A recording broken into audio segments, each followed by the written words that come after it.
12. Holy offices. We come now to a critical aspect of the meaning of work. It comes to focus in the English word office, as it appears in the King James Bible and elsewhere. In Romans chapter 12 verse 4, we read, in the King James Version, "All members have not the same office." The word office appears in the English in Romans chapter 11 verse 13, but the Greek word is diakonian, meaning service, so the reference is not to a status, but to a work. In 1 Timothy chapter 3 verse 1, the word office is a rendering of ergon, work, and in Hebrews chapter 7 verse 5, it refers to hierarcheia, priesthood. We have seen that hierarchy, sacred rule, is a biblical premise. The word office would seem to confirm the belief that, in a hierarchy, there are persons whose office makes them stand before others. In other words, the popular notion of a hierarchy seems to be confirmed. At this point, a glance in Confraternity Douay version of the Bible is of interest. Romans chapter 12 verse 4 reads, "Yet all the members have not the same function." That is, function, not office, as in the KJV. We have the same translation. Not all these parts have the same function, in the translation by R.A. Knox, a notable Roman Catholic version. This is an ironic fact. The Catholic versions have a more, quote, Protestant, end quote, reading than the key Protestant version. The fact is that these Catholic versions are right. The word translated is praxis, a deed, a doing or function. This word places a different meaning on the fact of hierarchy. Hierarchy means that all authority comes from the triune God and His Word.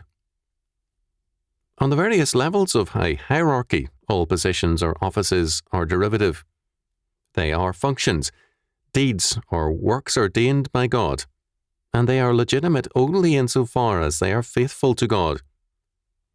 Thus, for an ecclesiastical, quote, authority, end quote, to use the dignity of his function to advocate abortion, disarmament, or homosexuality means that he has denied his function by doing so.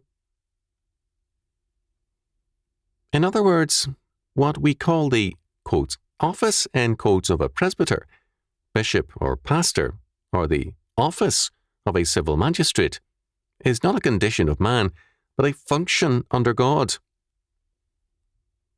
The power is not given to a man, but to a function under God and His Word, the Word made flesh, and His written Word. Men are the ministers thereof.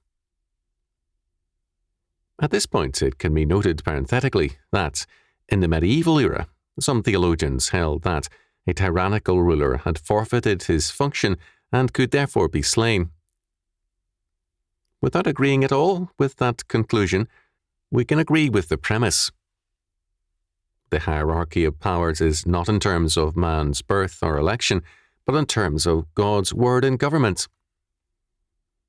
Submission to the powers that be is premised on the fact that they are ordained to be a terror to the evil, not to the good. Romans chapter 13, verses 1 to 4.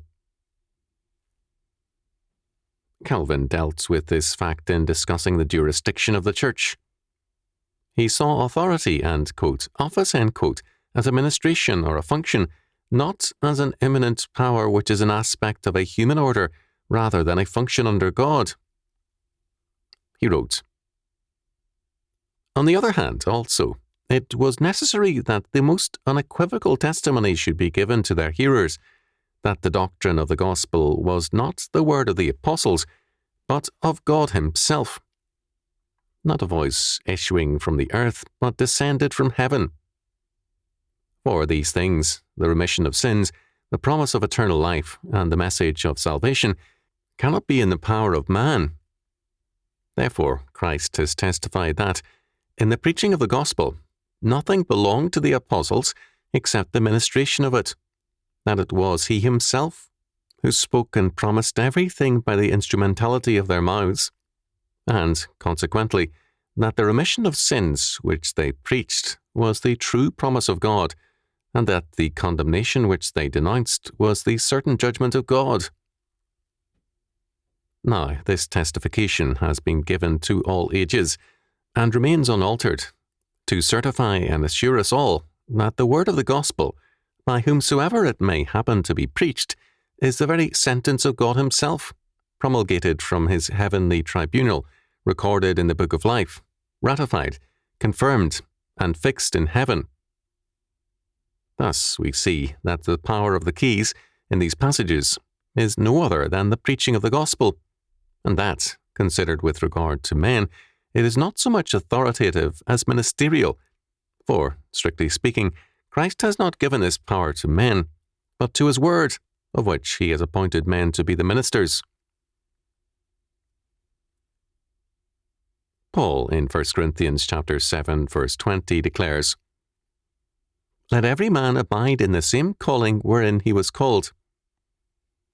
Knox rendered it, "Everyone has his own vocation in which he was called. Let him keep to it." Paul has reference to some who were slaves.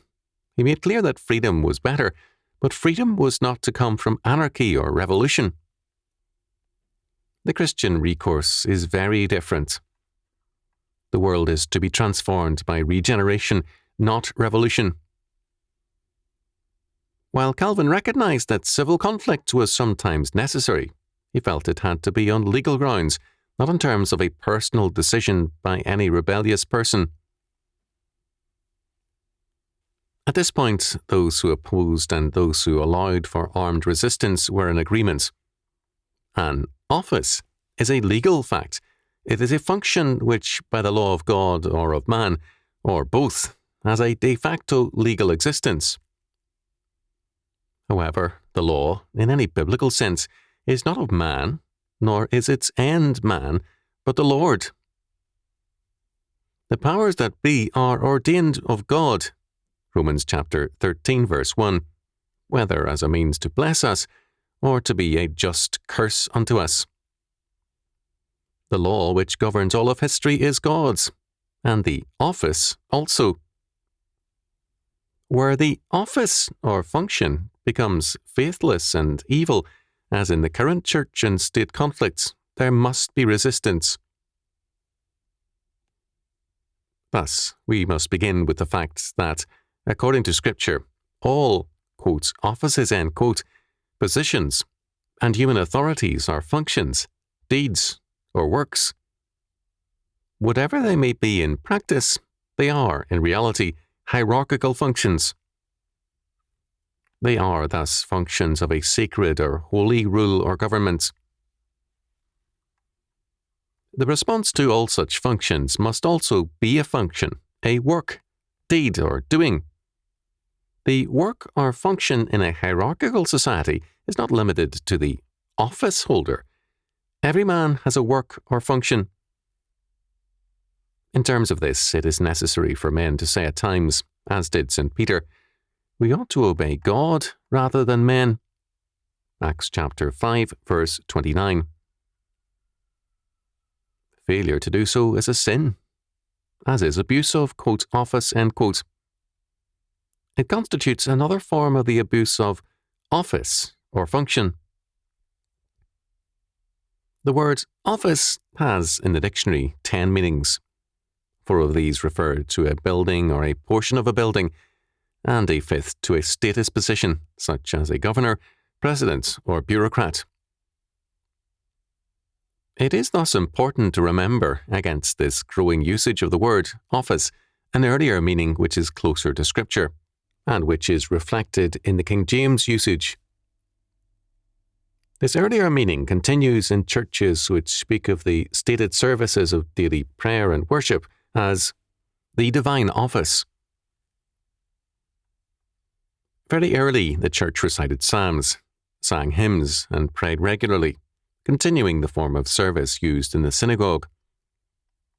The terms divine service and divine office have both been used. Both refer to a function of the church.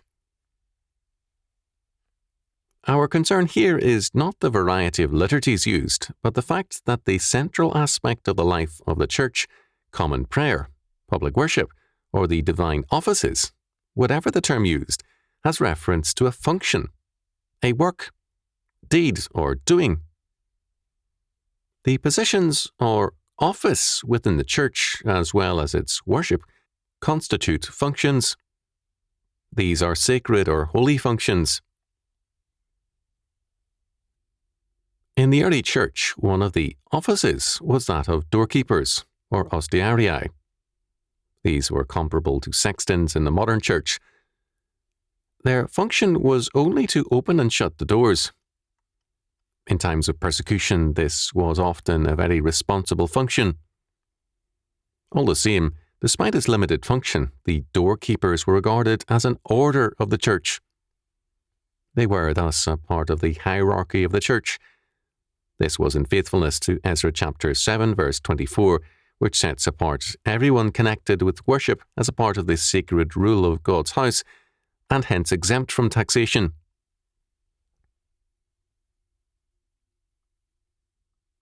In every realm, however, sacred rule, the government of God and His law, must prevail. In terms of Scripture, all honest callings are functions or works of God's people in God's kingdom, and as an aspect of the holiness of dominion work.